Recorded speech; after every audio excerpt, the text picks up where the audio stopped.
Hi all. இன்றைக்கி நான் பேச போகிற டாபிக் வந்து செட்டிங் ஹெல்த்தி பவுண்ட்ரிஸ். ஹெல்த்தி பவுண்ட்ரிஸ்னால் நம்ம ரிலேஷன்ஷிப்புக்குள்ளே நம்ம ஒரு எல்லையை தீர்மானிக்கிறது. இது ஃபேமிலியாக இருக்கலாம், ஃப்ரெண்ட்ஸாக இருக்கலாம். எப்பயுமே வந்து நமக்கு எவ்வளோ க்ளோஸான ரிலேஷன்ஷிப்பாக இருந்தாலுமே அந்த இடத்துல நம்ம ஒரு எல்லை வச்சுருக்கணும். இதை தாண்டி நீங்கள் வராதீங்க, எனக்கு பிடிக்காத விஷயங்களை என்கிட்ட பேசாதீங்கிறத நம்ம கொஞ்சம் தெளிவாக சொல்லிடணும். நோ சொல்ல வேண்டிய இடத்துக்கு கண்டிப்பாக நோ சொல்லணும். நமக்கு வந்து உள்ளுக்குள்ளே ஒரு விஷயம் பிடிக்காமல் இருக்கும், இருந்தாலும் நம்ம வந்து நோ சொல்கிறதுக்கு தயங்குவோம். ஏன்னா நோ சொல்லிட்டா இந்த ரிலேஷன்ஷிப் அஃபெக்ட் ஆகுமோ, அவங்க நம்மளை தப்பாக நினச்சிக்குவாங்களோ அப்படின்னு சொல்லி நமக்கு பிடிக்கலைனாலும் எஸ் சொல்லிக்கிட்டே இருப்போம். இது என்ன ஆகும்னா நாளாக நம்ம நிறையா எமோஷன்ஸை உள்ள சப்ரஸ் ஆக்கி வச்சுருப்போம். ஸோ இதனால நம்மளோட ஹெல்த்து கூட அஃபெக்ட் ஆகும். ஸோ நோ சொல்ல வேண்டிய இடத்துக்கு நோ சொல்லுங்கள். மற்றவங்களை சந்தோஷப்படுத்துறதுக்காக உங்களுக்கு பிடிக்காத விஷயங்களை செய்யாதீங்க.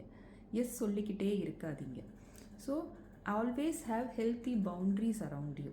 இதை தாண்டி அவங்க வரக்கூடாதுங்கிறத வந்து நீங்கள் தெளிவாக எக்ஸ்ப்ரெஸ் பண்ணுங்கள். தேங்க்யூ.